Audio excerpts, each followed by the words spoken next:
विजय परेडनंतर रात्री अचानक विराट कोहली लंडनला रवाना झाला। मोठं कारण आलंय समोर, पहा व्हिडिओमध्ये। 17 वर्षाची प्रदीर्घ प्रतीक्षा संपत भारतीय संघाने T20 वर्ल्ड कप 2024चे विजेतेपद पटकावले। भारताने अंतिम सामन्यात दक्षिण आफ्रिकेचा पराभव केला होता। यानंतर वानखेडे स्टेडियमवर खेळाडूंचा गौरव करण्यात आला। खेळाडूंनीही मैदानावर फेरफटका मारला आणि चाहत्यांसोबत वर्ल्ड कप विजयाचा आनंद साजरा केला। रोहित शर्मा, विराट कोहली डान्स करताना दिसले। नंतर ज्यामध्ये विराट कोहली वंदे मातरम गाताना सर्वात पुढे होता।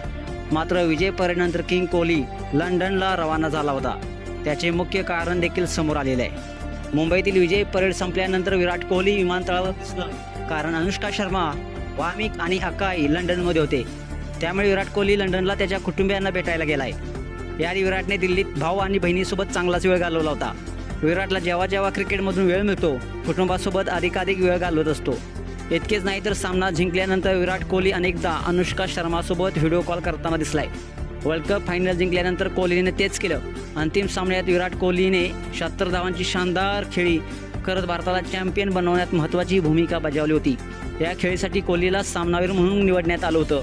एवढेच नाही तर कोहलीने वर्ल्ड कप फायनलनंतर T20 आंतरराष्ट्रीय क्रिकेटमधून निवृत्ती देखील जाहीर केली होती। वानखेडे स्टेडियमवर खेळाडूंचा गौरव करण्यात आला। त्यावेळी विराट कोहली विजयाचा आनंद साजरा करत होता आणि अचानक लंडनला का गेला हे आपण पाहिलं। मित्रांनो, तुम्हाला हा व्हिडिओ कसा वाटला नक्कीच कमेंट्स करा आणि SS ब्रो स्टाईल या चॅनलला सबस्क्राईब देखील करा। धन्यवाद।